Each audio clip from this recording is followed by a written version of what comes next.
Very good evening, friends, and welcome to all of you once again. Very humbly speaking, I am actually trying to point out those basic facts of mind which can change the quality of your life like never before. You people are there, you people are doing your jobs, you people are working, but you are working not on your mind. And this is the reason that you are not satisfied and saturated. We talk of intelligence quotient. We also talk of emotional quotient. But hardly I have seen any text or essay where we have talked about a spiritual quotient. On the other hand, I would like to mention that the spiritual quotient has got the capacity and capability to affect even the IQ and emotional quotient. So the basic point is that the basic food for the mind is not being provided. Those countries which are poor, they don't have any education infrastructure, they don't have good health infrastructure, should take recourse to meditations. And the mind problem in those countries, the mental problem in those countries will be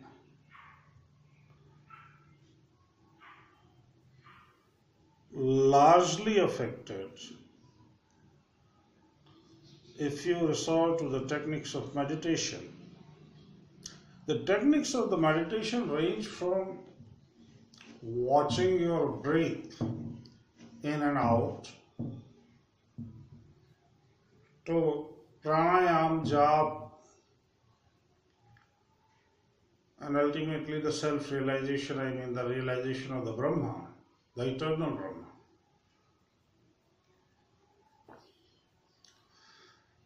Few days back I was talking about reject the rejectable and accept the acceptable.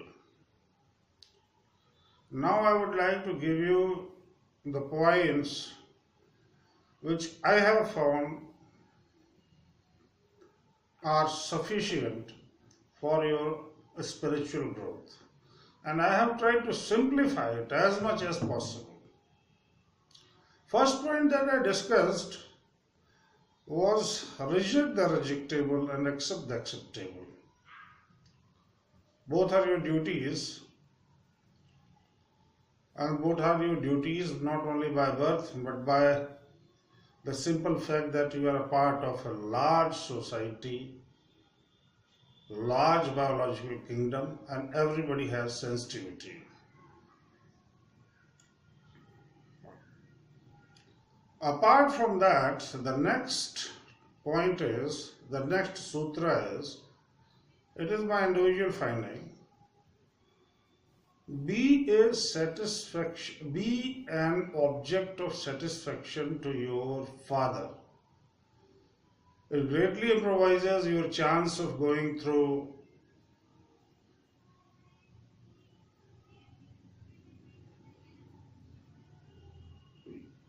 your exams.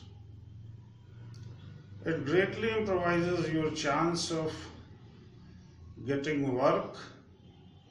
It greatly improvises your job opportunities if you are a satisfaction of the father. If you are an object of the satisfaction to your father, you can try it.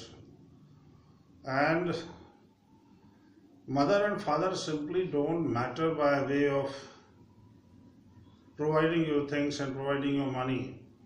Psychologically, they affect a lot, too much. The third point is, be an object of love for your mother. Remember, mother always comes first. Remember, in your personality building, mother is the greatest. Remember, in your birth, mother is the major.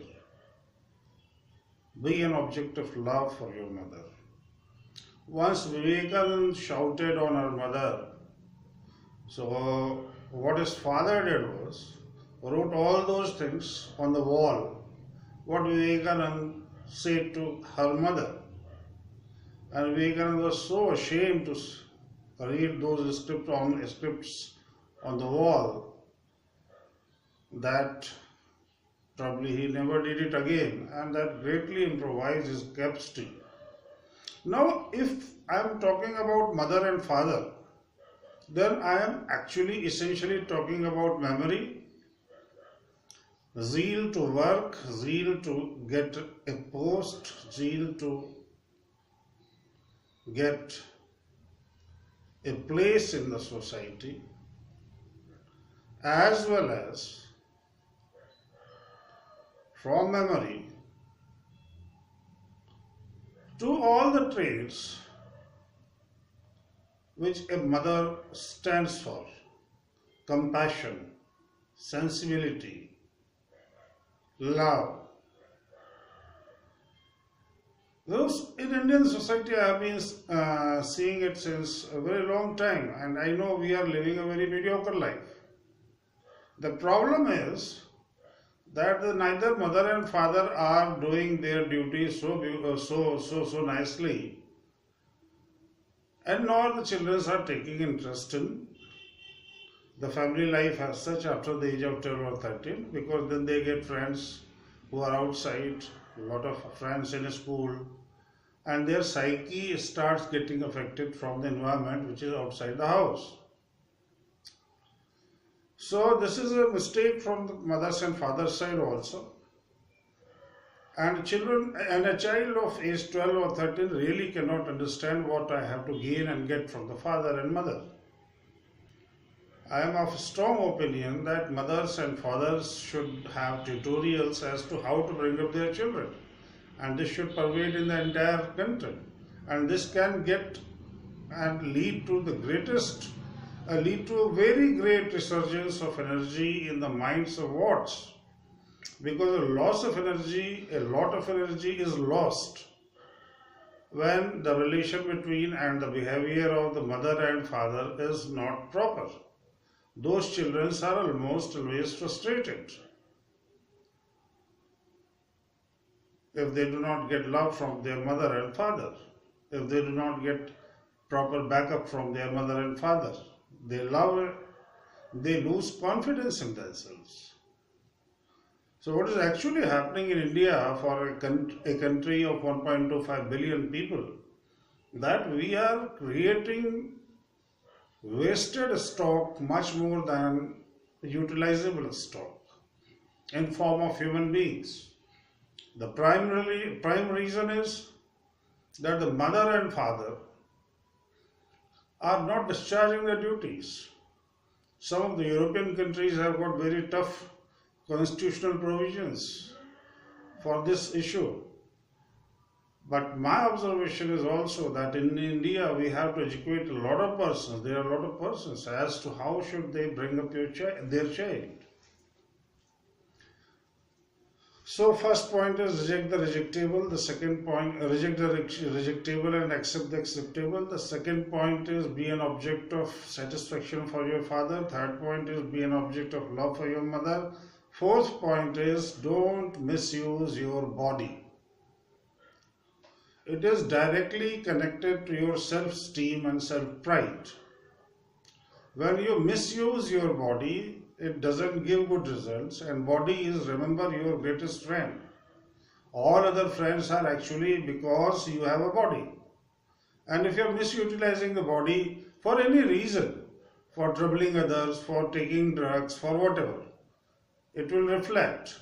And if you have not really taken good care of your body, and if you have really engaged yourself in all the useless and unlawful activities, which many people very happily do and think that they are very intelligent. So if you misuse your body, you will not succeed. The next point is find a guru and obey him and listen to him, think over him. Shravan Manan Nidhyasan. If you start doing that, that will automatically change your life. Find a master.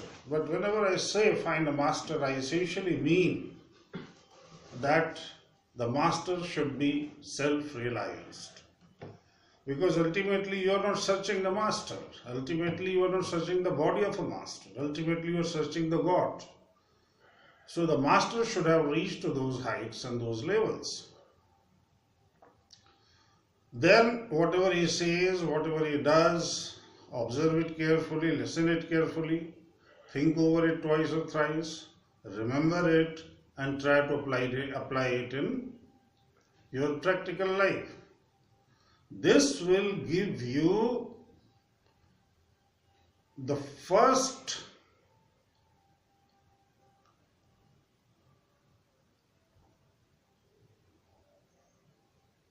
this will become your first step towards realization of God, and it is directly connected to Agya Chakra. So find a guru. Spend some time with him as much as possible. Make it habit. And when you make it habit, your Agya Chakra starts opening up. And when your Agya Chakra starts opening up, the pineal gland gets affected in such a way that your desires, your greed, your lust, your anger, they start leaving you one by one. And your body, your mind takes a course to divinity. And if you can understand all these points, then finally speaking, try to do every job which is in front of you with all your sincerity and all your capacity of excellence. So what all points I have talked about is reject the rejectable and accept the acceptable, be an object of satisfaction to your father, be an object of love to your mother, don't misutilize your body, find a master, and through satsanga and companionship, and by listening him and his actions and watching his actions, you try to remember whatever he says. When you remember whatever he says, then think over it, try to understand it, and when you understand, then implant it on your brain and cerebral cortex and memory, and try to behave or try to act in accordance with those principles which a guru who has realized the God gives to you. It may be Buddha, it may be my master, Bade Swami Bhagwan Manasmani, it may be anyone who has gone through the states of self-realization. It very well may be Sushil Dubey also.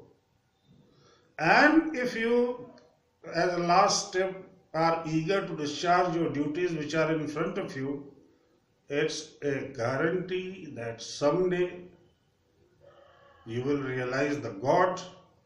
Of course, there are few additions and subtractions which only can be taught when the person who is interested in harnessing his capacity of mind or her capacity of mind to the highest and lead a divine life, lead a life which is highly respectable, and lead a life which is highly inspirational. Whenever a person wants this life, these principles automatically take you through. These are actually the gist of Gita. But you can see I have neither utilized any shloka, I have not utilized any other illustration by Lord Krishna, but believe it, it is entirely being spoken out by Lord Krishna, and to me these points were spoken out by Lord Krishna himself. I am just transmitting it to you so that you people can live a disciplined, happy and satisfactory life. Now I would like to invite Mr. Prashant to take charge of the situation. There are other things which I will discuss next time. Thank you very much.